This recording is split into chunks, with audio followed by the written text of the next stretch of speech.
Good morning. Happy May the 4th. For those of you who don't know, May the 4th is, it's May the 4th, but it's also kind of one of my favorite movies, holidays. So if you've ever watched Star Wars, which I love Star Wars, today's May the 4th, which means they're going to be showing all the Star Wars movies because May the 4th be with you. And I hope you guys get to enjoy some of those because if you haven't watched Star Wars, I love Star Wars. Okay, see how long Miss Trink's hair's getting. I need to get my hair cut soon. Okay, so I wanted to go over today's choice boards for this week. I hope y'all are doing well. So I have some great news for our choice boards. And this is Teacher Appreciation Week. So if you'd like to send Miss Trink like a Starbucks gift card, that'd be nice. Just kidding. You can appreciate me by doing your work and not giving your parents trouble. Okay, so let's start with the math choice board, which I'm happy to say, where did I put the math? Your two have-tos for math are actually the same test. So have-to number 1 is, let's see. Yes. So have-to number 1 is numbers 1 through 12. Okay. And have-to number 2 is 13 through 24. So same test, it's just 1 through 12 is your first have-to, 13 through 24 is your second have-to. Instead of you doing all 24 and then having an additional have-to, we decided just to have you do the one topic 8 test.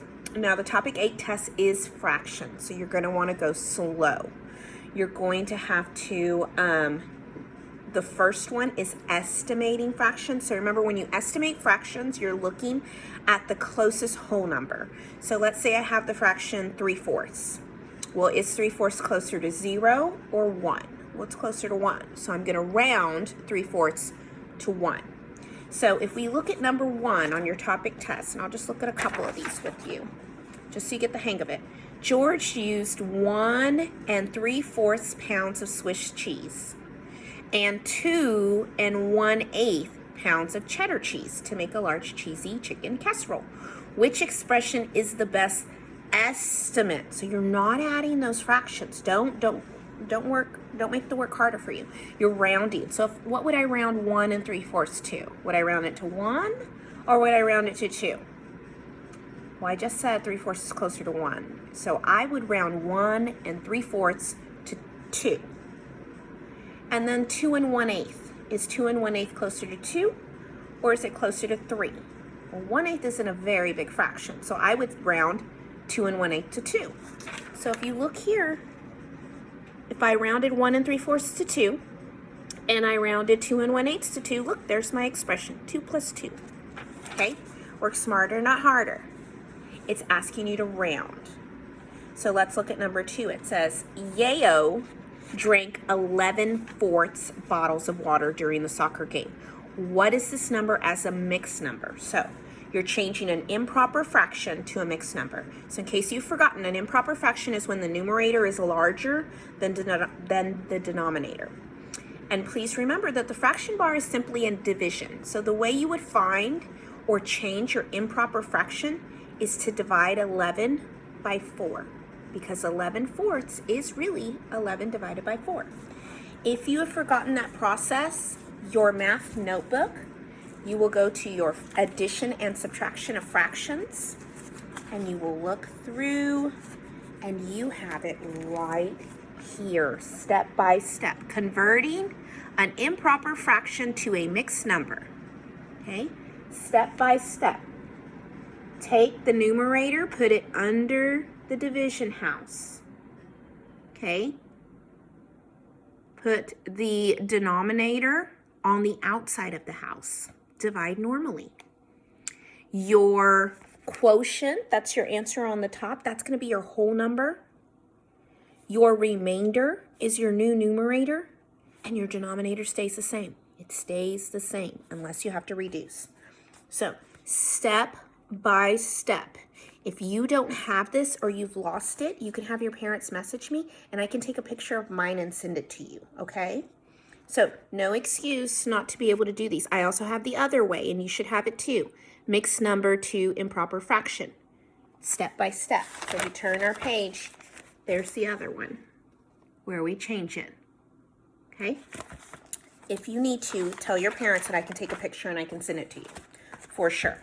So that's what you're doing on all of these. I do want to touch on, I think, number 3, it talks about, it's showing the models. And remember, we talked about, we know how to do the algorithm, but you do have to be able to match the models. The models are there to help you, but definitely fall back on your steps in your notebook. Okay, so those are your have to for math. So other things you can do for math, you can solve a math riddle. There's some problems Miss Gray put in there, just solving them, like perimeter of a rectangle. There's a YouTube video that you can watch and work out some problems with the teacher. Brain Pop, you could do a polygon video and then take the quiz. And then there's some practice pages, but really focus on your have to first, which is your topic 18 test. 1 through 12 is your first have to, 13 to 24 is your second have to. On your answer sheet, I'll probably have it all together. It'll just be one assignment and we can check. Please know when you are filling out your answer sheets that you are making sure you put the letters. You can put the letters and the answer, but my answer key for me to grade, efficiently, it really helps out if I have the letters. And please don't just send me pictures of the papers. Really use the answer sheets. I spend time making those, so it makes it grading easier for you to see, for you to use, for me to grade, and to get those grades back to your parents. Okay, so that's math. And definitely let me know if you have any issues with those. ELAR. So your ELAR choice board, your have tos, is your Think Up Science. You're like, science? Why are I doing science for ELAR? Because it has some ELAR connections in it. So if you remember when we studied Greek and Latin roots, so page 94 of your of your Think Up Science has an ELAR assessment. So what it says is many words in science are derived from Greek and Latin roots. For example, the word microscope comes from the Greek root micro, which means small, and the Greek root scope, which means to look. So you're looking at something small. The paleontologist named Richard Owen created the word dinosaur, which means terrible lizard, by combining the Greek word dinos, which means terrible, and the Greek word saurs, which means lizard. Use this list of Greek and Latin roots to discover the meaning of each dinosaur name. So all you're doing, guys, is using this chart and writing what the name really means. It's not that hard. So let's look at the first one, Tyrannosaurus. So let's look. Saurus, we know, means lizard, so I'm going to write lizard as the last one. But tyranno means tyrant, so it's a tyrant lizard. Okay, really simple activity, a really great have to, and then you're going to write about how paleontologists collaborate. Collaborate, remember, means how they work together, like when we do our collaborative discussion. And then your second have to are your collaborative discussion questions in your My Book. Now, my class, if we did this together, just go ahead and take a picture of that and send me what you already have. Same thing if we did not do it together, which I have to go back and check, but we might have. It's Over the Story, Great Discoveries and Amazing Adventures.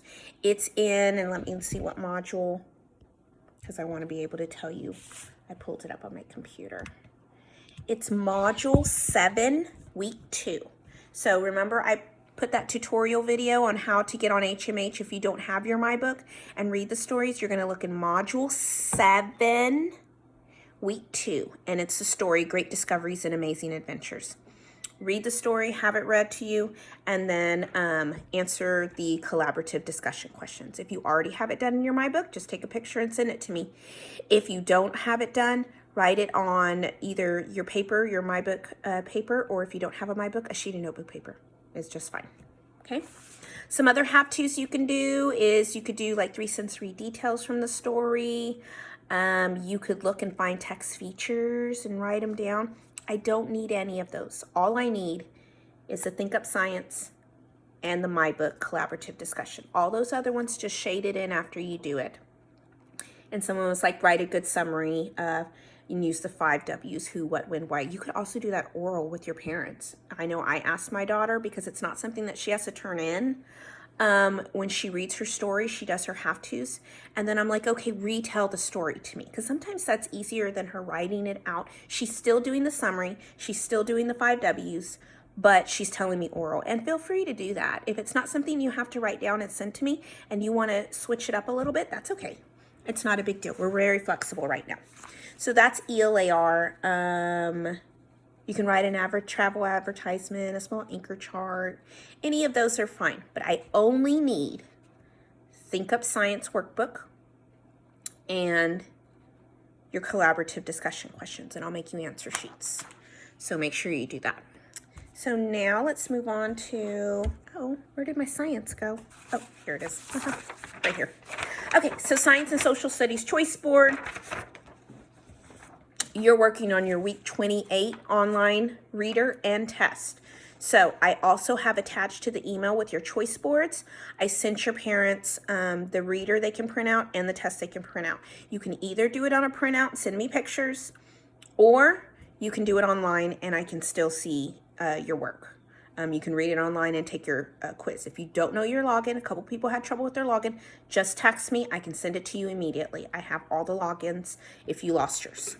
So that's what you're doing for social studies. For science, you are doing a review of category 1 in your Think Up Science. So that is pages 35 through 38. Now remember, we have 4 categories in science. We have physical science, we have earth science, we have, we have physical science, we have energy, then we have earth science, and then we have life science. So this is physical properties of matter. So it's very simple. An igloo is made of ice and snow.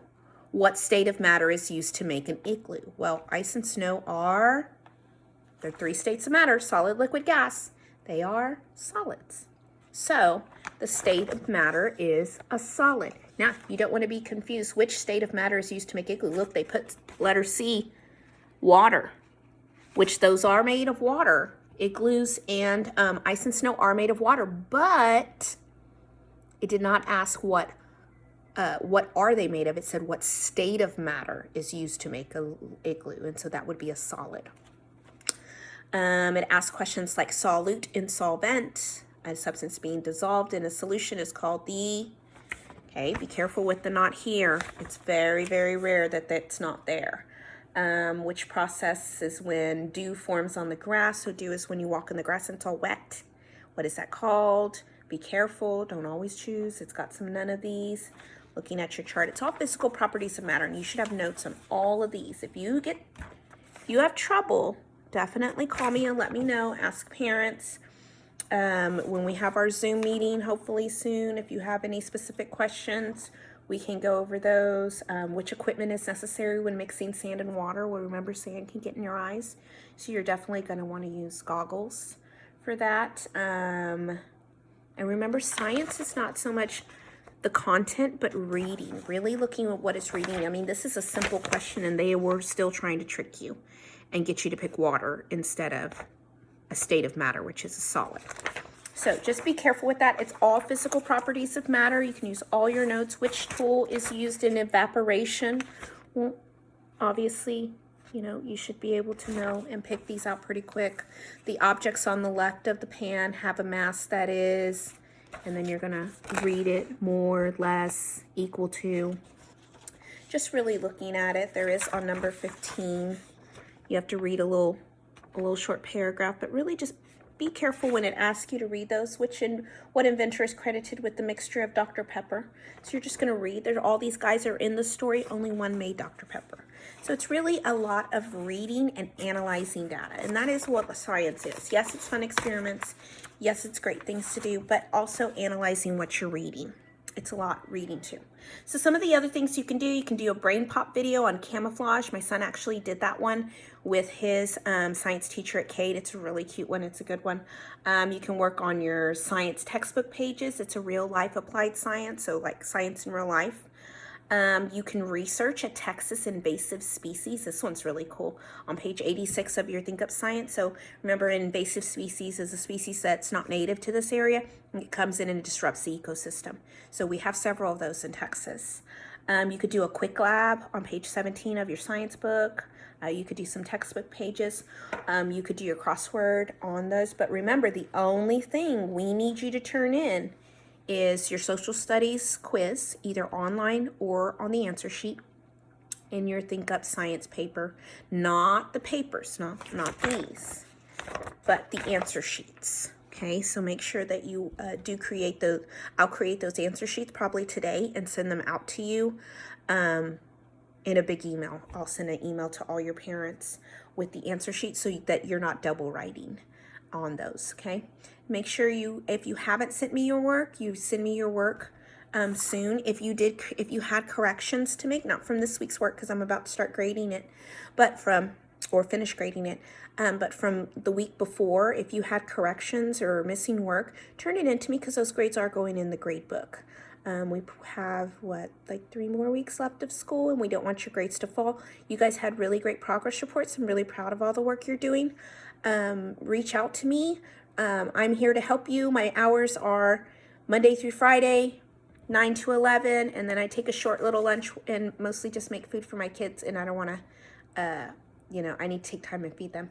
And then from 1 to 4, you can call me anytime during that time, and I will answer. Certain times after that or on the weekend, I may not always be available. If I am available, I will absolutely call you, but just know that those times, Monday through Friday, 9 to 11, 1 to 4, I am available. I will answer your phone call. I will, if I'm, maybe doing something and stepped away, I'll call you right back. But those are the times where you call me and you ask me for help, just like as if I was in the classroom and I was sitting at my desk and I say, you guys can come and ask me for help when you're working. It's the same thing. It's just over the phone. So we can FaceTime, you can text me. I have several people. Shout out to James and Aaliyah, who always, when they have a question, both of them will call and text me. And that's okay. That's absolutely what I want you to do.